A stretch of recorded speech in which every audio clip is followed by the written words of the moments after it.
the venture capital universe. Eric Bennett was our guest before you, and he's focused on brain health, and so he's looking at a specific universe, subset of the universe, and then he's looking for not Series A or Series B. And so for you, where are you playing? I guess there's size, there's stage, there's industry. Where does your company fit? So I think when we talk about series, it's a very gray area. You Right. could have a Series A. I've seen a Series A3 and a Series A4, right? What does that really mean? My focus is on companies that have about $1 million, $1.5 million in revenues, up to about 7 million, and there is in annual recurring revenue, and there's rationale behind it.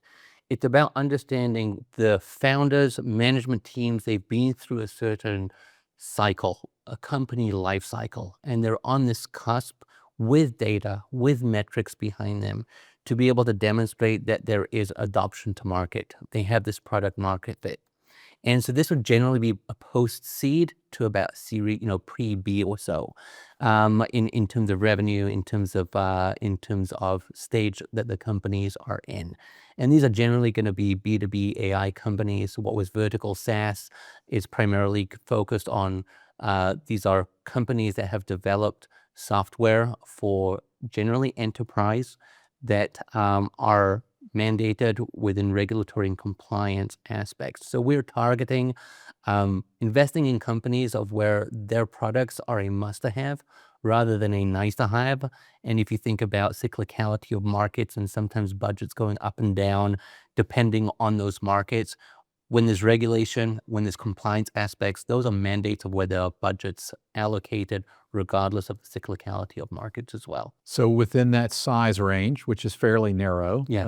And then B2B, necessary, not maybe, SaaS, that's a fairly, you really reduced the funnel.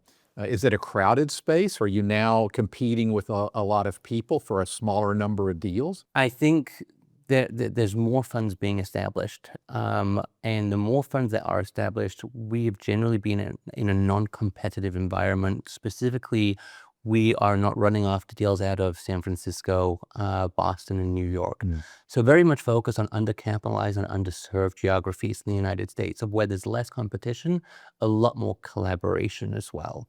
So just by nature of who we are co-investing with, who we're syndicating deals with, and again, it comes down to the people. Who are the people that are going to push you? Who are the people that are going to pull you? Generally, it's a lot more collaborative, and especially having folks that understand the space, knowledgeable in the space, have the networks, resources to be able to help those companies. It's a lot more complementary than it is otherwise.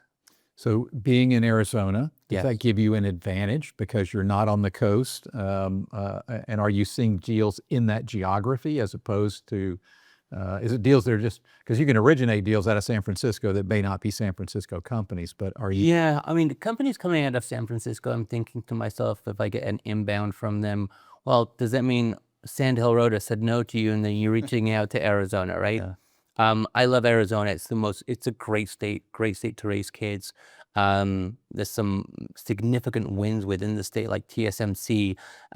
They're building a $20 billion fab. You've got Intel there, some great large initiatives happening.